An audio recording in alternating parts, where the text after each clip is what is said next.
Hello and welcome to the Growing Healthy Families podcast. I'm your host, Dr. Scott Haggerty.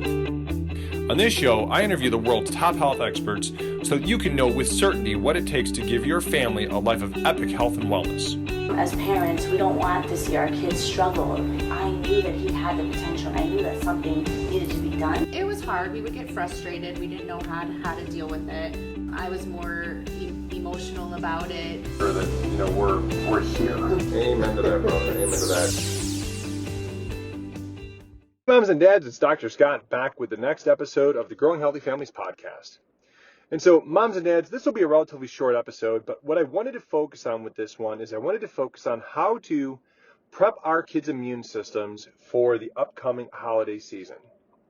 And so, as I'm sure you know, we hear in the news, right, it's the time when we see lots of our kids coming down with the flu and dealing with a lot of illnesses and kids missing time and, we get run down and let's talk about the ways and the reasons why so much of this happens, right?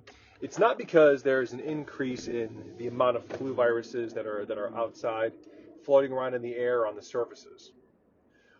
What we have to understand is that the way that we get sun exposure, right, lower levels of vitamin D, the amount of exercise, all of those things go down.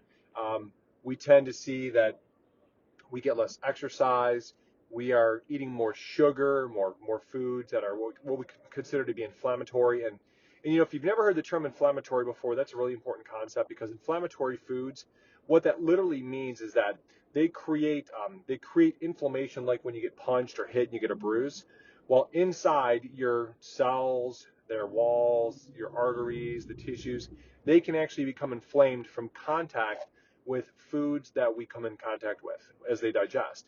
And they can create this process throughout the entire body. The problem is that you only have a limited amount of immune cells to deal with this. And so if you have a lot of inflammatory foods, then they weaken our immune response, making us more predisposed to get illnesses, because we can tire up our immune system because it just doesn't have enough available cells to fight. And so, we get a lot more sugar in our diets. We tend to be under more stress.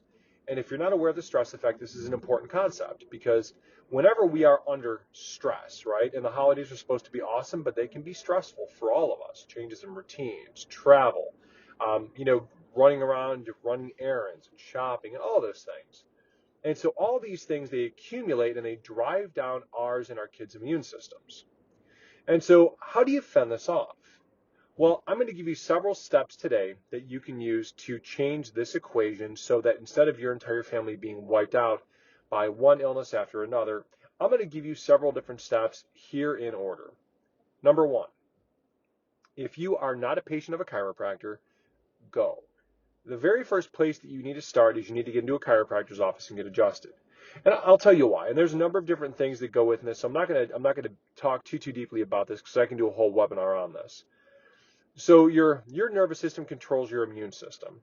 Whenever you have anything that is interfering with the brain's ability to connect to the body and work at 100%, it's going to weaken your immune system. We get kids that come in all the time with frequent recurrent ear infections because there are massive issues with the top part of their neck working the way that it should, and there's interference between the brain and the nerves and the muscles that drain the ears and the sinuses. We adjust them, they drain, ear infections get better, they get healthier, and things begin to change. So if your body is getting this background noise of stress from the spine, it weakens your immune system. So if you go in, you start getting adjusted, get your kids adjusted, it will instantaneously have an effect on improving the function of their immune system for a whole host of reasons that we don't have time to dig into here today.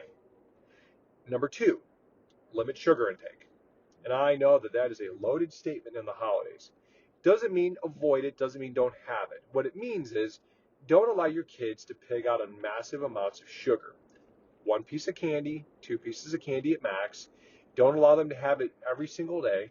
Make it so that it's set up where there's treats. Maybe a couple of times a week you allow them to have a piece of candy. You make sure that if they're also having these sweets, that they're having it coupled with something that will help to slow down the pace at which they absorb it.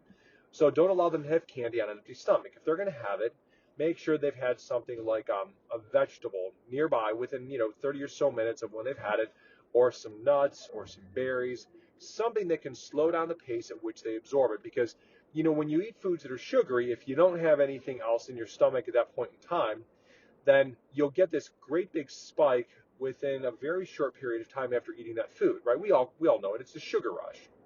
But we can slow it down by putting in foods that are filled with fiber. And so all the things that I mentioned can help to slow down that pace of absorption. So that's a big one. I would make sure that that's something that you're conscious of. Also, watching portion sizes when you do have things that are sweets, right? Whether it's bakery, or even carbohydrate dense foods like pastas and rices and stuff like that, because your body has this two-pronged way in which it deals with blood sugar. There is this concept called the glycemic index, which is how fast your body absorbs a food that you eat, but also the size of the portion called the load. If you can have low glycemic index and low glycemic load, then your blood sugar is super steady, super stable, not variable. But if you are going to have foods that are higher on the glycemic index, you want to minimize the impact that it has by trying to have small enough portions that it doesn't flood you with massive amounts of floating blood sugar, because then there's a ton of different effects that it has, but all of them add up to a weaker immune response. So number 3, make sure that yourself and your kids are getting adequate sleep. So sleep is a big issue because especially as we get into the holidays, we tend to see a lot more variability with sleep schedules. Kids get out of their routines, they're staying up later, maybe doing sleepovers, things like that. Not that those are bad, but it's really important to try to get them back onto their sleep routines as fast as they can, especially if they have one night where they're way low on sleep because they're hanging out with their friends doing a sleepover. Sleep is super important for kids, especially for recovering their immune system. If they get, 1 or 2 nights in a row where they're way below in their sleep quantity, then their immune system is not able to recover, the body doesn't recover, and the likelihood of them getting sick from the stress response of pushing them goes way up. Number 4, making sure that they are getting plenty of exercise. And moms and dads, it doesn't matter what the exercise is, right? If they're in a winter sport, awesome, but probably not enough. Because as we can't get the kids outside running around, playing, going on their bikes, running around with their friends, playing sports outside, being in gym class once a week or maybe having 30 minutes of recess is not going to be enough for them to be able to get enough exercise to produce enough endorphins, to get enough input to their brain to calm their nervous system down and stimulate immune function. So we need to think of constructive and creative ways that we can get our kids activity on a regular basis. One of the things that I recommend a lot is doing things like, calisthenics, right? Something as simple as doing yoga or doing calisthenic movements. One of my favorite resources for little kids is a YouTube channel called Cosmic Yoga.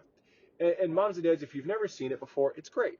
It's a YouTube channel that the woman is out of Australia, and what she does is she sets all of her yoga routines to fun backgrounds, fun settings where it's done as video game backgrounds or Disney movie backgrounds or cartoon backgrounds, so that the kids really enjoy it. They get super immersed and they're having fun exercising without thinking much about the fact that they're actually exercising. It's wonderful. And then, last but not least is the importance of making sure that you are filling in the gaps in their diet.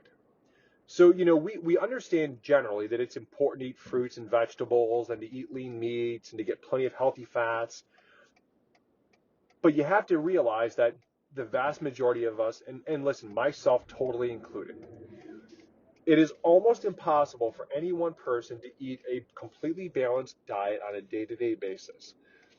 So what we need to do is we need to fill in the gaps with a regimen of supplements that helps our body to be able to stay in a state where we can have everything that's necessary to be able to recover maximally. And so here's some basic supplement recommendations that tend to be the best overall fill-ins to make sure that your diet is well balanced on a day-to-day, week-to-week, and month-to-month basis. And so let's start with having a multivitamin. Now, multivitamins, there are many different kinds of multivitamins. So I'll give you a couple of my favorite recommendations so that you know some really good quality ones. Now, number one, in my practice, I work with a lot of kids that have issues with allergies and sensitivities. So I tend to work with a brand called Pure Encapsulations quite a bit because they make their products completely hypoallergenic. So I'm a big fan of having that.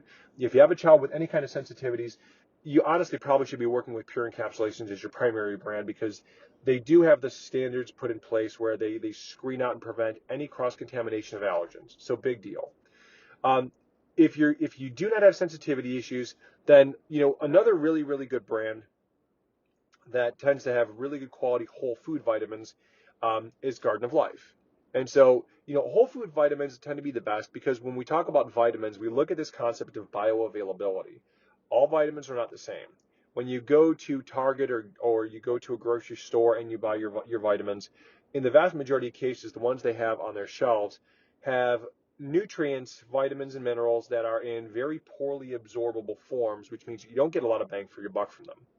So I would look to buy from a really good quality health food store. We use one here in North Railton called Vital Choice.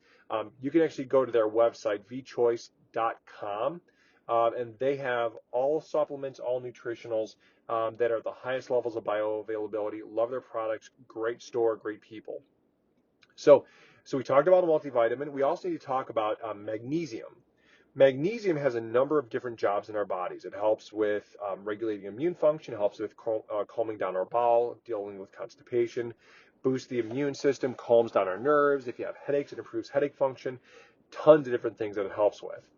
So you want to look at getting the right doses for your particular, whether it's you as an adult or your child, but everybody's going to have a different need for having the magnesium levels. Big thing is that smaller children, typically, you're going to look at 120 to 240 milligrams per day.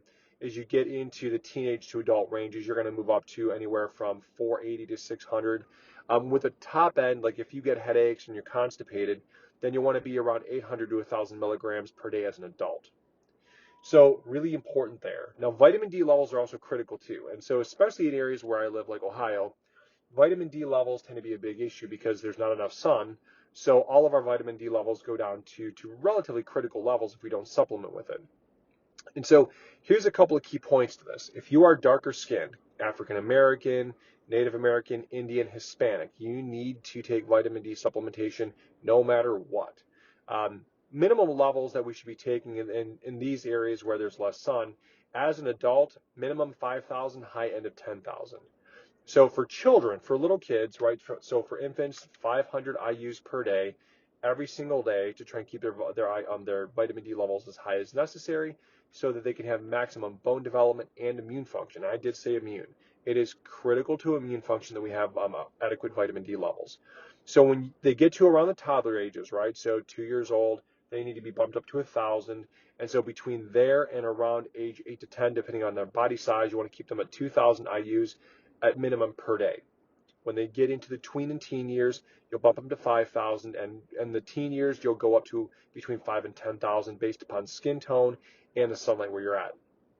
So we've talked about multivitamins, magnesium, vitamin D3. Now we need to talk about omega-3 fatty acids. And so this is really important when we talk about omega-3s, because so many of the foods that we eat are dominant with this fatty acid called omega-6s. And we hear about omega-3s, right? They're all over the news. We're told about heart health and brain health. Omega-3s lower inflammation. They help to prevent coagulation of our blood. But they also have a really important nutritional role in inflammation, because most of our foods that we eat, grains and things like that, are dominant to omega-6 fatty acids, which create inflammation. So we need omega-3s to counterbalance that, to keep us in a state where we're not living in an inflammatory state. Omega-3s help to balance that equation. So we need to be taking, as adults, should be taking about 2 grams of it per day. For our kids, anywhere from younger kids, 500 milligrams up to as high as 1 gram per day. And when they get into their toddler years, at least 1 gram per day. And then when they get into the tween, teen, and adult years, you can go as high as 2 to 3 grams per day on a regular basis. Now, making sure that you're getting the good stuff. So you definitely want to make sure that you're getting something like a cod liver oil, or you can get some good gummies from places like Nordic Naturals, where they have some really good ones.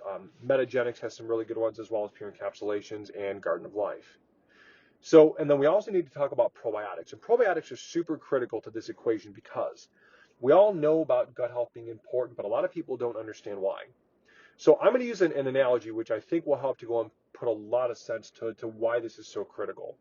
So we talk about the health of the gut, but what it really means is that your from tongue to tail, right? From the opening of your mouth all the way through your anus. Your gut, the lining of probiotics, good bacteria that line you, they are kind of like a defense in a football team. They create a physical barrier that prevent bacteria and viruses from entering their way into your bloodstream. If you have holes in that defense, then it predisposes you to getting sick more than what you should. So we want to make sure that it is rock solid, that we've got a very strongly fortified defense system there, because we want to make sure that our gut is not permeable, so that compounds that should not be getting in can't get in, so that viruses and bacteria and fungus and all of those things and yeast cannot make their way into our body. So keeping that in mind, taking probiotics every day is really critical. Making sure that the amount that we take, whether it's kids or adults, is at a bare minimum of 5 billion CFU per day, colony functional units. So if you start with these basics and be consistent with these, what you'll do is you'll really have a strong head start on boosting yours and your child's immune system, so that as the season comes and the holidays hit and, we're going to have some more challenges, you're more than likely going to see that your little one is going to do better than they have in years past, and you likely as well, because now you know a really important recipe to make sure that your immune system is going to work at its maximum at the time when it's going to be the most challenged. So moms and dads, I hope that this was helpful. If you have questions about this, don't hesitate to send us messages. So the easiest way to reach out if you have more specific questions is you can go directly to the Facebook page for my practice. That would be facebook.com/EliteFamilyChiros, or you can go right to my practice website, EliteFamilyChiros.com, and you can send more specific messages as well. So, but if this is something that you found valuable, do me a favor, go onto our page, let me know what this was. If you have more specific questions, obviously we'll get back to you. And if you have loved ones that would benefit, please make sure you share this messages with them so that they know how to go and help their kids so that they can be super healthy too in this holiday season. This is Dr. Scott. God bless you. Thank you for listening to the Growing Healthy Families podcast, the world's #1 source for health education. Make sure to go to iTunes or wherever you listen to podcasts and give us a review. Make sure to follow us on social media at the links listed in the show notes, and let us know what area of health you are struggling with, so we can get you and your family on the road to epic health.